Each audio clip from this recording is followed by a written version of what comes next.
Exclusive interview with the woman in charge in Bangladesh, Prime Minister Sheikh Hasina. Prime Minister, welcome to the program, and I obviously would like to start by offering sincere condolences for all the lives that were lost in that terrible tragedy. And it's a very sad story, really. It's so painful, it's very unbearable. Prime Minister, I hear your pain, and yet I also hear you say, and you've said, that 90% of these factories in Bangladesh are not up to scratch. There are only 18 inspectors for more than 100,000 factories and these kinds of buildings. How on earth can you get a grip on this with that crazy ratio? Before this incident, we adopted the labor law. Already our cabinet passed the labor law. This law will go to the parliament and we will pass this labor law. And also the labor policy. For the first time, Bangladesh adopted this labor policy.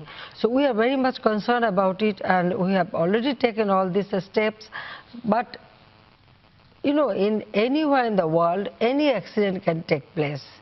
You cannot, predict anything. Even in many developed countries, we can see recently there was a, accident in a fertilizer industry in Texas. So accident may take place, but because this is a growing industry, and because there are, buyers and also the investors are coming, Bangladesh now is a place for good condition for the investment. Whoa, so people Prime are very Minister. much attracted, and they are coming here, and they are, yes. Well, Prime Minister, all of that is a threat right You now. are not we'll allowing go me through to it. finish my word. I am allowing you, Prime Minister, but when you say we couldn't predict it, of course you could. This factory was shown on television the very night before. There were huge cracks in the walls. The owner said, oh no, this is just about the plaster. And the very next day, the factory collapsed. So it could have been predicted. Who does the blame fall on then? Yes, you are very correct. From local administration and the industrial police, they stopped working in this building and they removed all the labor from the building in the previous night. But unfortunately, in the morning, the owner of the factory, they put pressure to the labor to enter, but industrial police and the law enforcement agency and administration, they tried to stop them, but they said that at night it didn't collapse, so it is the condition is not that bad. That way they sent the labor. But even then, the industrial police time and again they told them that the labor should not work in this condition, but that moment the accident took place. So it is not true that the government hasn't taken any steps. We have taken steps and we try to prevent them. Surely then that needs to be regulated, because here's the facts about this man who actually owns that company.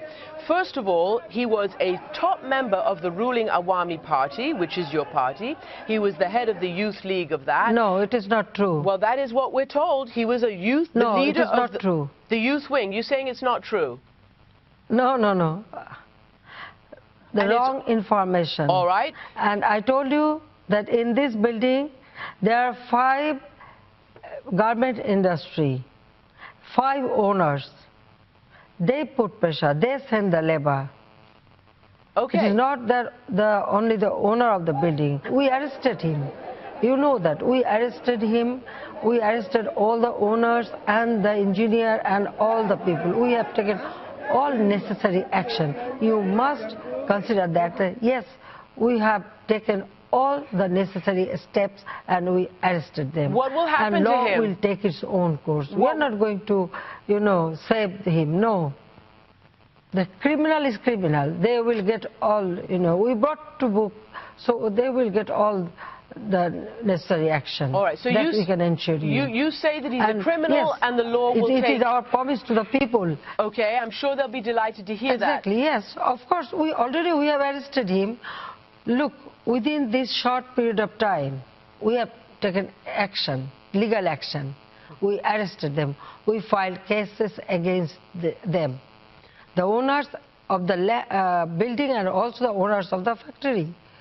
So our government, we take all necessary steps. The problem is the people have seen this and these promises before, and they don't actually say that they believe he will be fully punished. But of course we'll wait to see how this case proceeds. But I want to ask you about the endemic corruption in this regard, because all the reports say that he and his family basically got this building and this property by fairly nefarious means. Then, because of their high and intense political connections, people just look the other way. Officials don't dare confront him. He built more floors, and this was very unstable. And furthermore, about 10% of members of parliament are direct owners of these kinds of factories and businesses. Do you not have a rampant corruption problem in this regard? Look, you are going to other point. No, I'm not, Prime The Minister. owner of this building, I told you in 2005, they grabbed this land and built up this building. That time Awami League was not in power. You should mind that. You should know that. And the business and factory owned by people, they are the business people. Any business person, if they commit any kind of crime, our government always take action. We are here to serve the people, not to protect the corrupt people. At least not our government. That I can assure you. All right, well, people will be very happy to hear that, because even last year, the U.S. ambassador to Bangladesh said the following: these developments could coalesce into a perfect storm that could threaten the Bangladesh brand in America. I point this out because I want to know whether you're worried about retailers walking away from what is a huge industry for you. Already Disney, which is one of the world's biggest, if not the world's biggest licensor, has said no more product from Bangladesh.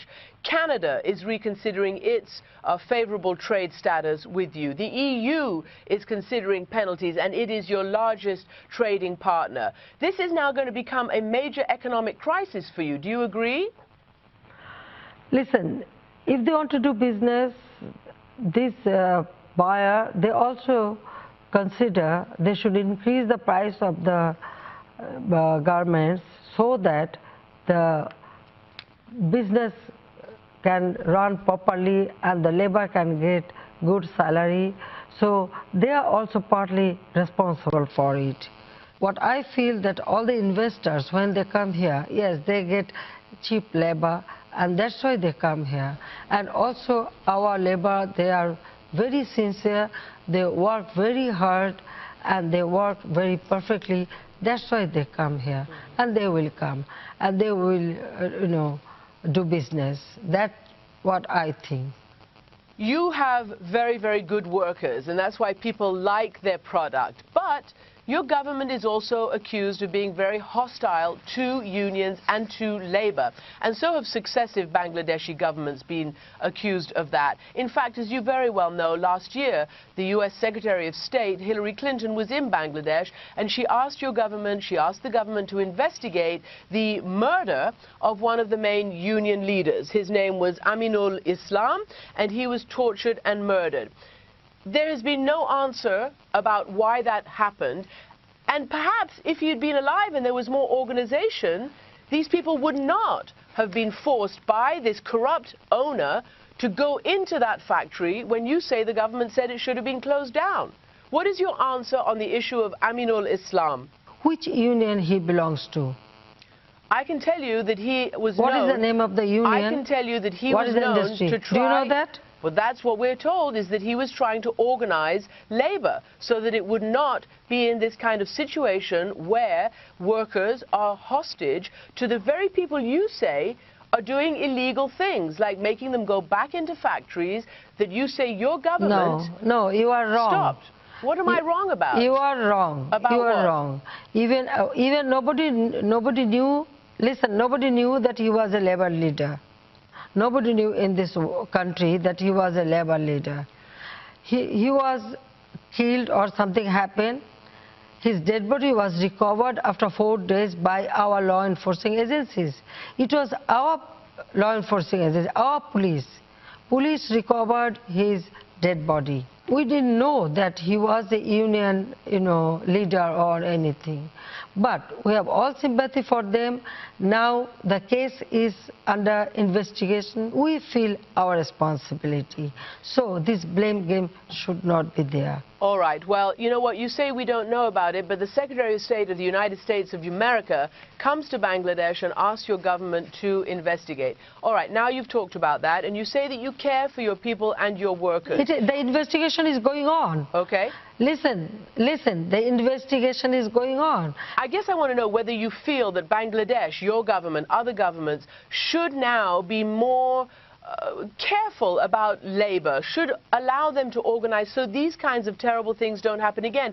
And I want to ask you in that regard what your reaction is to what the Pope himself said yesterday publicly. He said not paying a just wage, not providing work, focusing exclusively on the balance books, on financial statements, only looking at making personal profit, that goes against God. And he called the Bangladesh labor force slave labor. That is the Pope saying that. What is your reaction to that?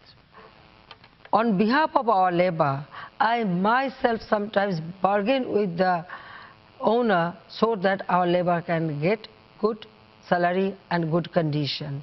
And from our government, we have already passed one project to build up dormitories and hostels for our labor. We ensure their health care and other facilities.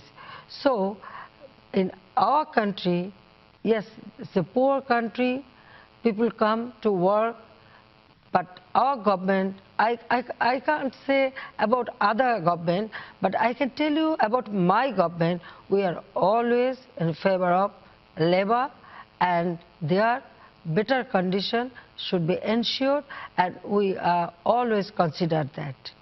Prime Minister, there does seem to be a tremendous lack of transparency.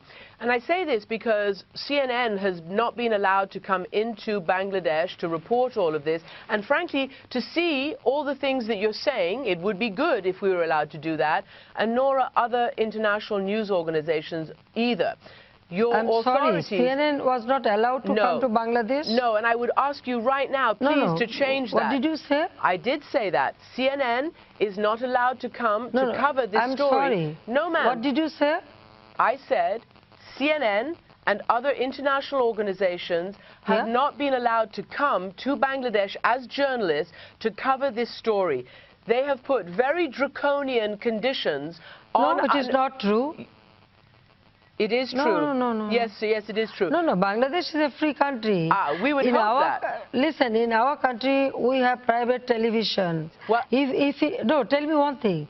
If it is prevented, then why I am talking to you? No, because I'm not there, I'm not Prime supposed Minister. to talk to you. Prime Minister, I'm not there. If we prevent you, if we prevent CNN, then why I am talking to you? Beats then, me. okay, you stop it, you don't publish it. If you mean that we didn't allow CNN to come to Bangladesh, then you should not publish my interview. Well, I'll tell you what, our CNN authorities and our journalists have been told that they must sign waivers, sign papers, and I'll read you what they've been told. Visa officials say they have the right to review, confiscate, listen, any country if you material. No, that's any not true. country if you enter, no, it is not. No, I don't know about it. But yes, of course, there are some rules, regulations. No. Each and every country, they have this rules, regulation, and everybody should follow that. We lost our people, and I do politics for these people, this labor. So each and every life is very precious to me, and I personally feel sorry for them that who lost their nearest and dearest one, and they are my responsibility. So I have to look after them, and we are doing it. Prime Minister, thank you very much for joining me. Thank you very much.